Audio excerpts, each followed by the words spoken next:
Haleluya, haleluya, haleluya. Salam saudaraku, Ratapan 3 ayat 22 sampai 23. Sebab kebaikan Bapa Yahweh itu tidak pernah berhenti. Rahmat Bapa Yahweh itu tidak pernah berkesudahan, selalu baru setiap pagi. Kita kembali mengucap syukur saudaraku. Kita bisa kembali bangun pagi pada pagi ini sesungguhnya semuanya oleh karena kebaikan dan rahmat Bapa Yahweh di dalam kehidupan kita saudaraku. Renungan KPI Mayim Kaim pada hari Rabu tanggal 7 Juli 2021 atau pada tanggal 27 Tamus 5781 yang merupakan kelanjutan dan pembacaan renungan Torah kita diambil dari kitab Bilangan 31 ayat 7 sampai 8 dan 17 sampai 18 yang berkata demikian saudaraku. Dan mereka berperang melawan Median seperti yang telah Yahweh perintahkan Musa. Dan mereka membunuh setiap laki-laki dan mereka membunuh raja-raja Median selain dari mereka yang dibunuh, Ewi, Rekem, Sur, Hur, dan Reba, kelima raja Median. Mereka juga membunuh Bileam, anak Beor, dengan pedang. Ayat 17, dan sekarang bunuhlah setiap laki-laki di antara anak-anak dan setiap wanita yang mengenal pria melalui persetubuhan dengan laki-laki, bunuhlah. Namun setiap anak-anak dari antara wanita-wanita itu yang belum mengenal persetubuhan dengan laki-laki, biarkanlah dia hidup untukmu. Saudaraku, perikop yang baru saja kita dengarkan ini adalah tentang penyerbuan terhadap orang Median. Bapaknya memerintahkan kepada Musa saat Musa dan bangsa Israel akan mau mendekati kepada tanah perjanjian ini saudaraku.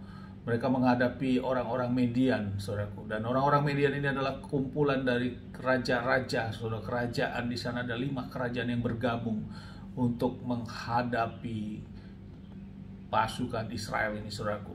Dan Bapak yang memerintahkan setiap suku dari suku Israel 1.000 orang untuk keluar sebagai pasukannya, berarti ada 12.000, saudaraku. Dan ini juga termasuk anak imam Eleazar, yaitu Phinehas, juga ikut berperang dengan membawa nafiri dan juga perkakas kudus. Saudaraku, bila kita renungkan hal ini, tentunya dalam bicara kekuatan, komposisi kekuatan tentu tidak berimbang, saudaraku. Dilihat dari mana bangsa Israel yang terus bergerak berpindah-pindah selama berkemah, berarti kesiapan daripada pasukan-pasukannya ini tentu tidak maksimal, saudaraku. Namun sebaliknya di 5 raja ini, tentu mereka yang sudah memiliki suatu wilayah, daerah, teritorial sendiri, mereka tentu memiliki pasukan-pasukan yang sudah terlatih, saudaraku, termasuk juga persenjataan dan perlengkapannya. Dan mereka menggabungkan 5 kerajaan untuk menghadapi bangsa Israel ini, saudaraku. Namun kita lihat betapa besarnya kuasa Bapa Yahweh lewat otoritas dan kuasa Bapa Yahweh. Maka Median semuanya dikalahkan, saudaraku. Raja-rajanya dibunuh, juga semua rakyatnya yang laki-laki dibunuh, dan yang boleh ditinggalkan hanya wanita, anak-anak, saudaraku. Dan juga di dalam peristiwa ini, Nabiah Bileam juga anak Beor juga dibunuh, saudaraku, oleh pedang oleh bangsa Israel. Lewat firman yang baru saja kita dengar ini, saudaraku, di antara kita harus mengerti bahwa memang di dalam peristiwa ini betapa besarnya kuasa, otoritas, dan penyertaan Bapa Yahweh itu yang tidak bisa dikalahkan, saudaraku. Dari segi kekuatan walaupun kecil, namun karena kuasa Bapa Yahweh menyertai, maka dia mampu mengalahkan kekuatan-kekuatan yang lebih besar dalam perlindungan Bapa Yahweh. Ini yang menjadi renungan bagi kita, saudaraku. Dan kita harus memahami ini. Kita yang sudah mengerti di dalam kehidupan kita, peperangan kita saat ini adalah bukan peperangan terhadap secara fisik seperti ini, saudaraku. Peperangan kita adalah peperangan melawan penguasa-penguasa, penghulu-penghulu pemerintah-pemerintah, yaitu kuasa roh jahat, saudaraku, yang akan meruntuhkan iman-iman orang yang percaya.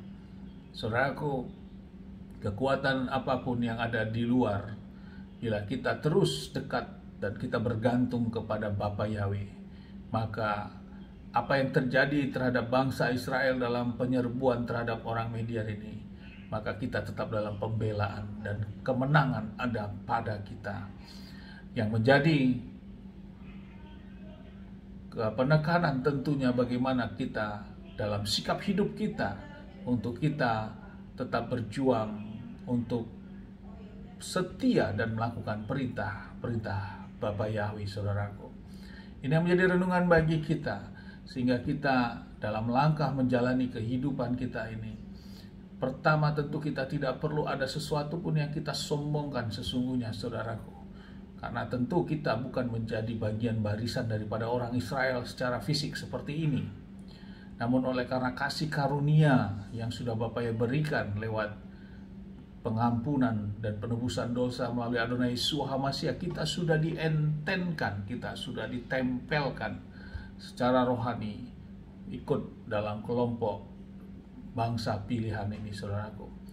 Dan lewat inilah kita dalam menjalani kehidupan, kita harus menyesuaikan bagaimana pembelaan Bapa yang terhadap bangsa pilihan ini. Dan kita percaya juga pembelaan yang sama juga menyertai kepada setiap orang-orang yang percaya.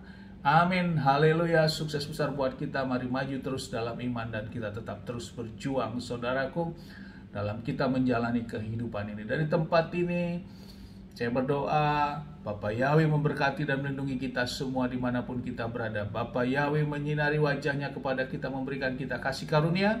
Bapa yang menghadapkan wajahnya kepada kita, memberikan kita damai sejahtera. Apapun yang kita kerjakan, apapun yang kita lakukan sepanjang hari ini, semuanya menjadi berhasil dan kita orang-orang yang percaya dan melakukan seluruh perintah dan ketetapan Bapa Yahweh. Kita tidak dipermalukan dan janji firman hidup kita diberkati. Amin, haleluya. Shalom, saudaraku.